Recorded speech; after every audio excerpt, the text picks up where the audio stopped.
I'm not pulling out of my driveway. We all know what that means. It's time for another Drive to Work Coronavirus Edition. Okay, so I've been doing a lot of interviews now, and I have a very fun interview. So it is Richard Garfield. Hi, this is Richard. So I've been doing a bunch of these interviews, and you are my number one request, by the way. Back when my interviews were all people that were riding in my car with me, people used to request you being on my podcast, and I'm like, Richard doesn't live anywhere near me, so this doesn't work. But now that we have a chance to do it on a phone, so the coronavirus, some good will come of it. I finally get to interview you. Oh, okay. Well, happy to be here. Okay, so I thought it would be fun. I get a lot of questions from the public, and a lot of them I know the answers for because they're things that I worked on. But I get a lot of questions about Alpha and Magic in general that I don't know the answers because they were something you did. So I thought I would ask you all about Alpha and just some questions that I get all the time. Okay. Okay, so question number one. Why 5 colors? 5 colors. It's rooted in games that I was making in the early 80s. Some friends and I were making a bunch of card games based on each other, and there was a book that was going around then called The Master of the 5 Magics, I think it was.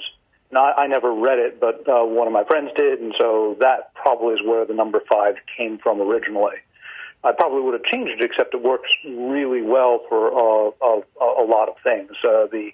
The way that you can get this interesting arrangement of allies and enemies, you can't do with 4. It just becomes a lot more predictable. But there's so many different combinations with 5 that it works really nicely. So was it always those 5 colors? Yes, it was always those 5 colors. There were some earlier prototypes where I began relating the colors to the lands, and it was always those lands as well. I think I might have done something different for islands for a while, for blue, because it felt weird that you had a bunch of land that could be connected in one type that wasn't really connected. So, but I forget what it was. Maybe lakes, I don't know. It had something to do with water, so. Okay. Okay, so next question. Why 20 life? Yeah, I don't know. 20 life was just the very first number that I put down, and it gave a good game length. So entirely intuition, and the rest of the game was probably designed largely around it, so it ends up becoming the best choice retroactively. You didn't try any other life total? Never. I mean, after the game was well play tested, and it was definitely going to be 20 life, we did play around with 10 life and 30 life and 40 life just as variants, and they were interesting. But 20 was worked really well. Okay. Next question. Why 7-card hand?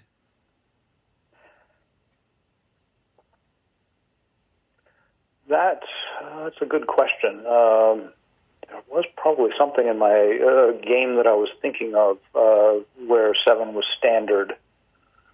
I can't think of what it was, though. Did you ever try anything other than 7, or 7's what you tried and that's what you stayed with?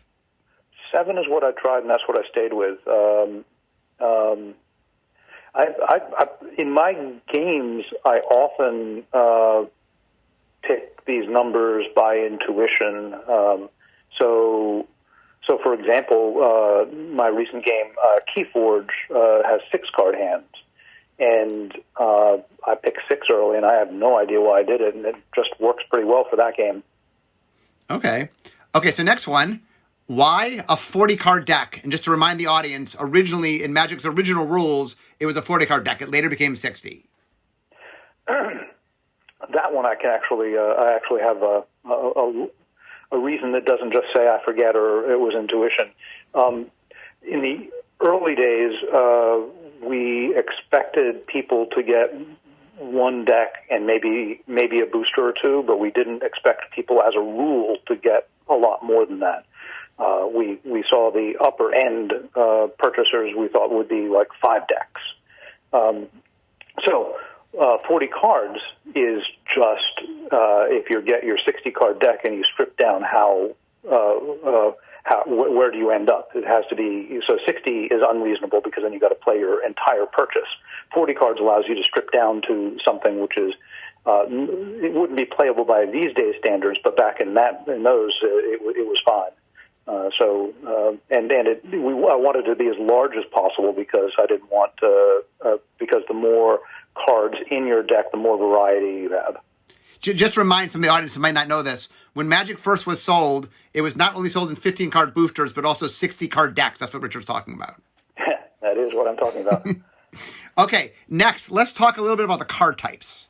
So Magic started with 7 card types.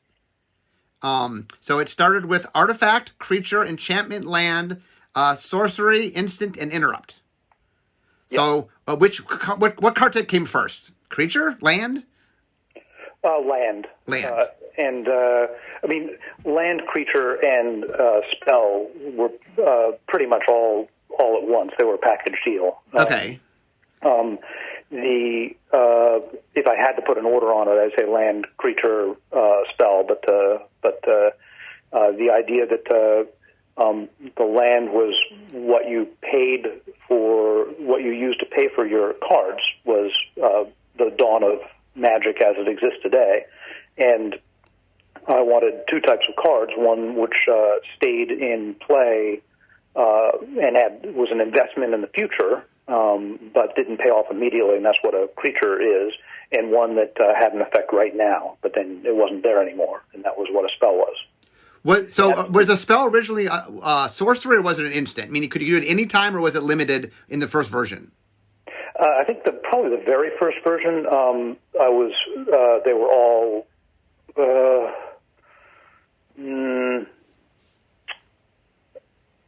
I probably distinguish between those really early, because I know I had things like counter spells. You obviously have to play those at any time, and I had things like fireballs, which you could play as an instant or tsunami or whatever, but so probably that was very early, and if I had to pick one, I don't know, probably instant.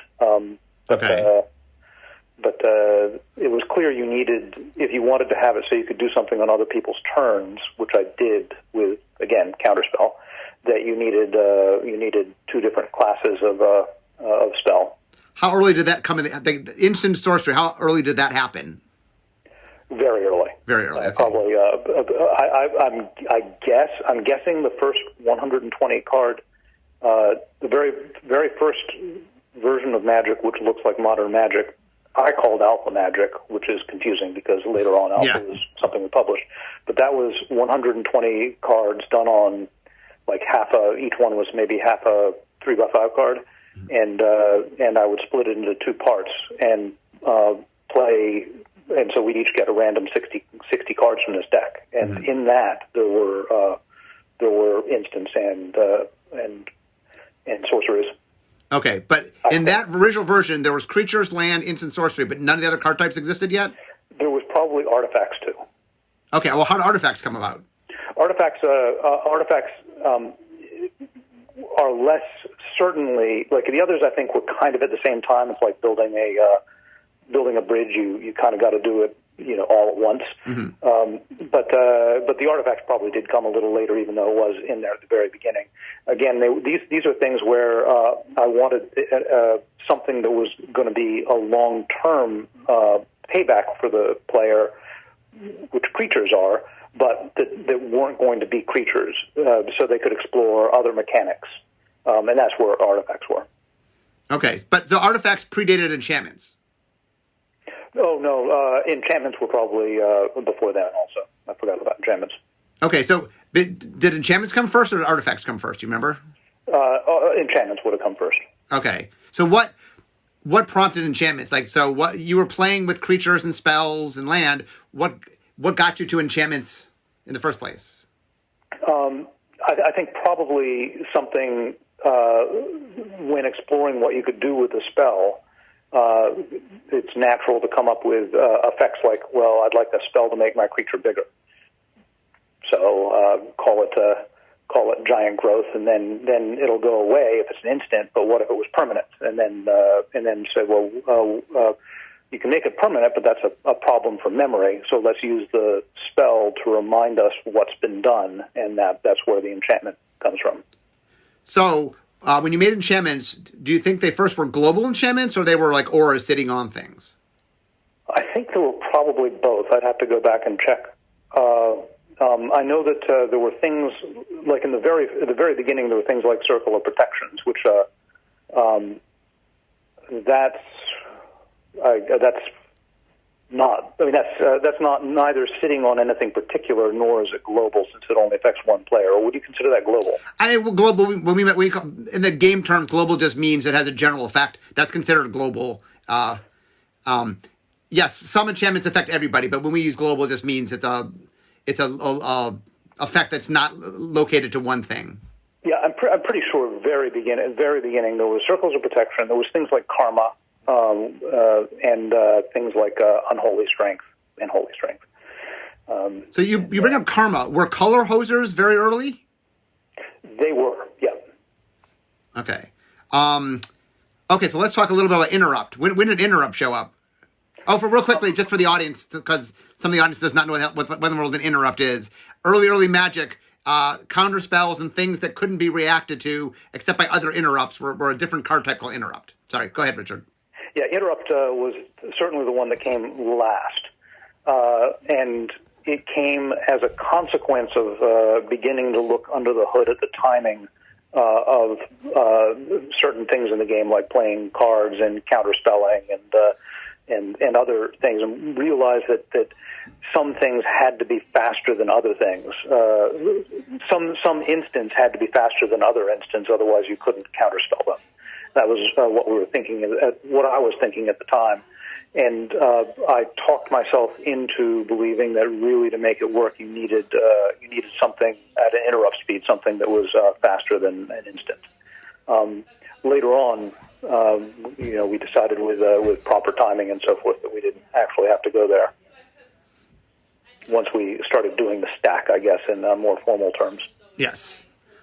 Okay, so next, let's talk a little bit about evergreen keywords. So we'll start with flying. So my guess is flying was the first keyword. It's my guess. I think that's right. Yeah.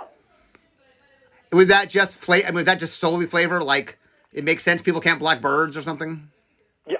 Well, a lot of my design in general, once I've got a theme for the game I'm working on, I begin to think about what I want, what is in that theme and how it should be reflected in the game. And so, when you start saying, okay, I'm going to have a game where wizards are casting spells at each other and they're summoning creatures, what are the different characteristics of the creature? What sort of creatures are you going to come up with? I came up with a bunch that pretty clearly their defining characteristic was that they flew. And so I tried to figure out what that would mean within the context of this game, and came up with the no blocking rule. Okay. So I'm going to list all the creature keywords that were there in alpha, and I'm curious what flying. My guess was flying came first, so I'm going to name them and tell me what you think is the second one. Okay. First strike, trample, protection, regeneration, banding, and landwalk.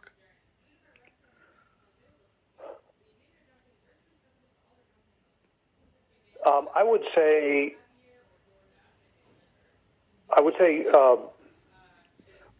probably weirdly regeneration might have been because again it was something where creatures in these games in these worlds regenerate, and I was trying to figure out what that would mean. Mm-hmm.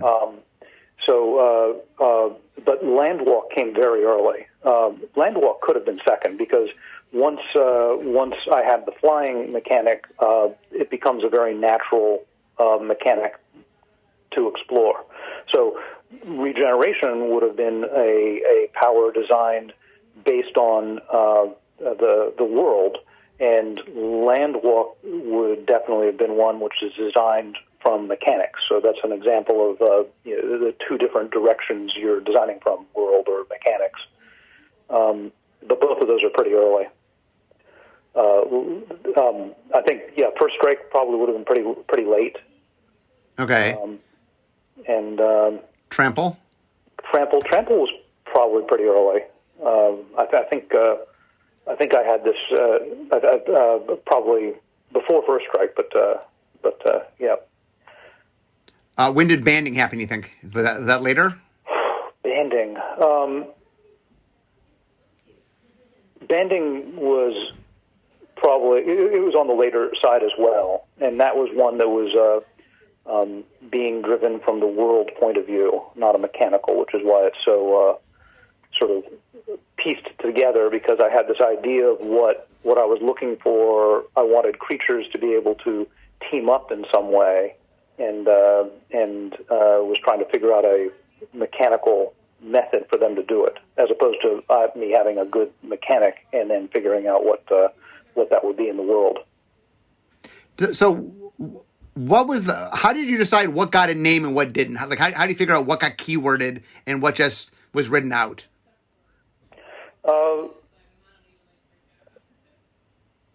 I guess I had this idea of how common the mechanics were going to be, even though it wasn't often reflected. There weren't too many tramplers, for example. For example, there were a lot of flyers. I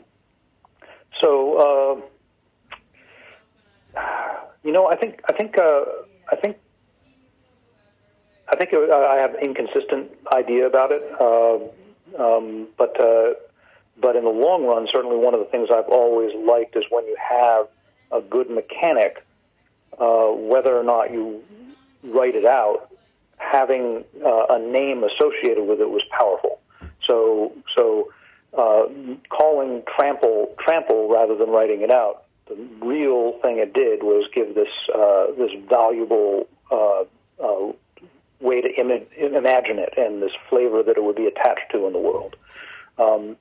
And I don't know how I chose which ones got that and which didn't, but over the years I became sort of much more sensitive to that, because I think those keywords are really add a lot to the game.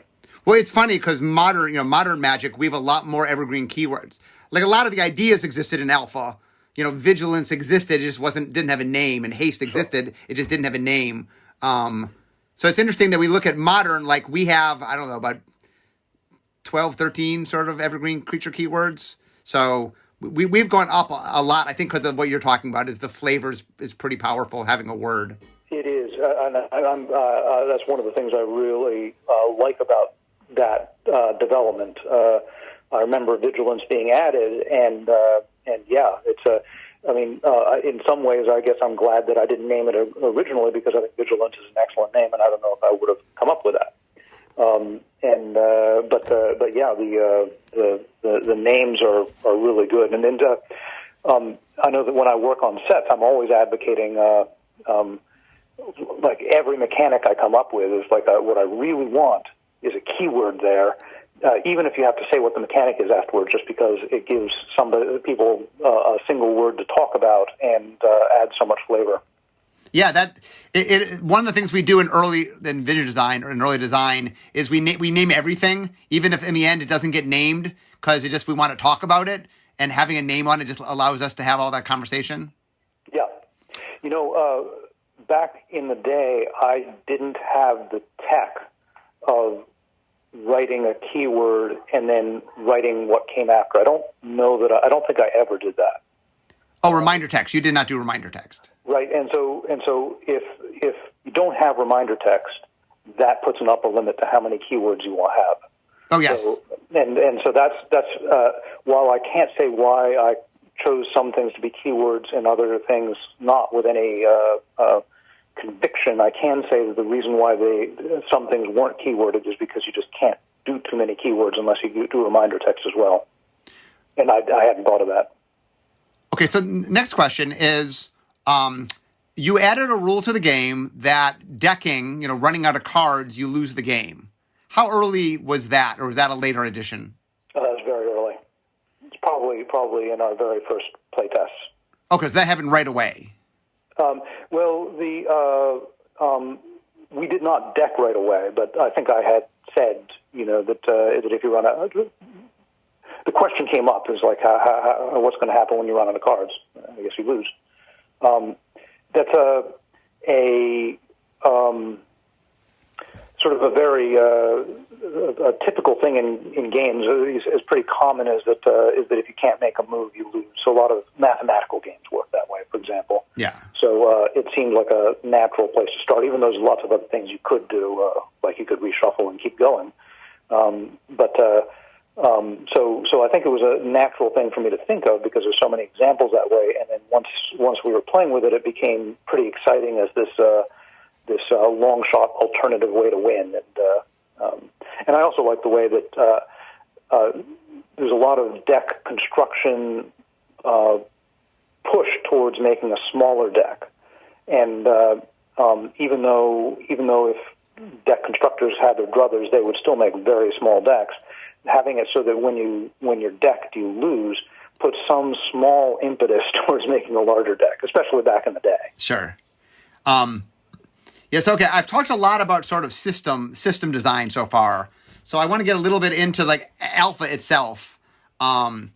So what do you remember? Like, what were the early cards that really sort of were the signpost that I'm doing something right? This is what to you are the ones that really were the early markers of, they existed really early and they really set the tone for what you were making. Well, I guess the relationship between land and spell, and the rest of the cards, was just worked very well right off the bat.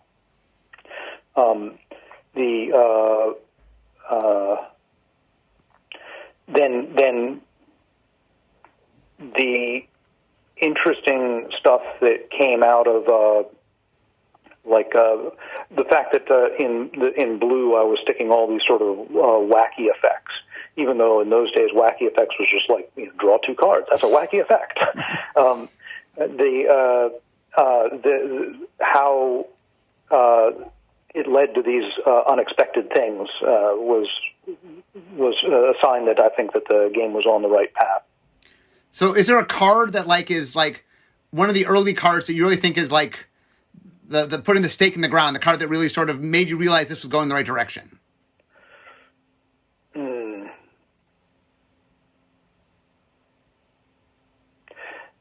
I can't think of a particular card, no.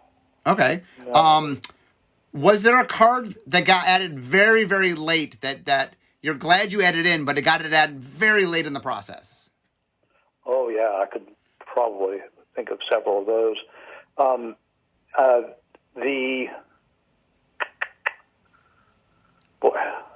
think I want to pull up a list.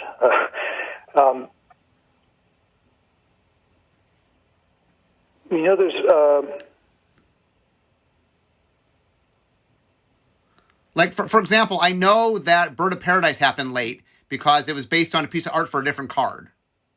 That's true. That would be, in fact, probably the latest card that was in because of that. That was designed on the fly, and I guess there's certainly no reason for me not to nominate that, since that turned out to be an excellent and loved card. Yeah. I think there were some rather strange examples floating around, though. Like there was some Goblin Balloon Brigade or something like that. Yeah. That you had to pay a red mana to fly. Yes. So that was pretty late in design, and it was beginning to. It was where I felt like the design was really beginning to open up, where you could look at it and it was more than just. The mechanic wasn't particularly complicated, but it told a story with its little mechanics, and I thought that there was a lot of possibility along those lines. So, I mean, obviously, I'm sure all of Alpha, as someone who creates Magic cards, you have a soft spot for all of the whole set. But is there any one card that's sort of just from Alpha that's kind of your pet favorite?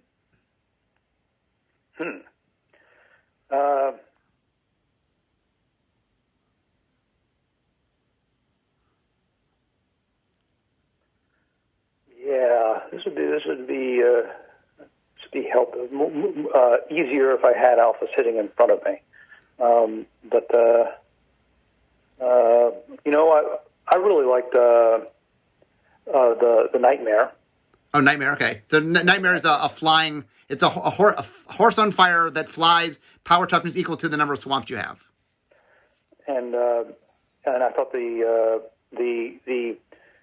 Force of Nature, Lord of the Pit were pretty exciting. So big creatures which had big downsides were a lot of fun. Oh, we didn't really. Let's talk about power toughness for a second. How did you come up with the definition of deciding to do a power and a toughness? How did that come about?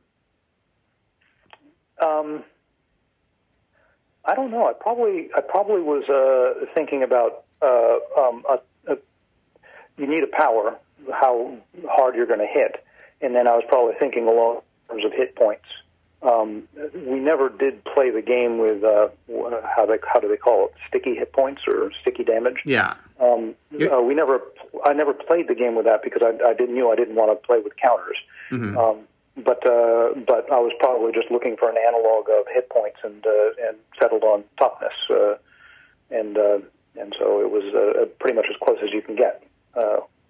And it was always the stats were always two numbers, and that was true the whole time? Yeah, I don't think I'm pretty sure I never played with a single number, and I don't think I was ever tempted to go up to 3. Later on with like BattleTech, we added armor and things like that. Yeah, so Star Wars had a speed as well. It's not like you can't add extra stats, but I was, for Magic, I was never tempted. So is there, looking back, with 2020 hindsight, what is the thing you most wish you had thought in the moment to do? Like it's clear now looking back, but at the time just you missed. What is your, if I just done this, that's something, is there something that you look back and I know when I look at early writing and always, little things I do will annoy me because why didn't I do this a little bit differently? Certainly, looking back, my biggest change would hands down be getting the rules right. The rules were a mess because there was this idea of how the cards worked, and they worked that way in casual play almost all the time. But when you began thinking about some of the timing, then you realized, maybe it should work a different way, and then that led to the first several years of Magic being sort of just a bunch of Band-Aids put on it to make the cards work. If I were designing it today from scratch, I would be designing it as a computer game in the sense that I would be making sure that a computer could resolve all the different interactions and it would work a lot better. Which all that has been done in the interim. Yes, but it was a major task for the developers over the years, and so I wish I had thought that through a little more. So we're coming near the. I'm almost to work. So I'm curious. Is there any stop for coffee? What? I did not stop for coffee. Darn. Is there anything? I've sort of open-ended question for you. Is there any cool story about Alpha? Something that I didn't get into that is a neat sort of maybe something you haven't talked a lot before about creating some aspect of the game? Well, sure. Like one of the people have asked me in the past what cards didn't make it into the final cut, and for the most part, most of the cards made it from the beginning to the end. When we added them in, they stayed, although they did get varied in cost from time to time and effect.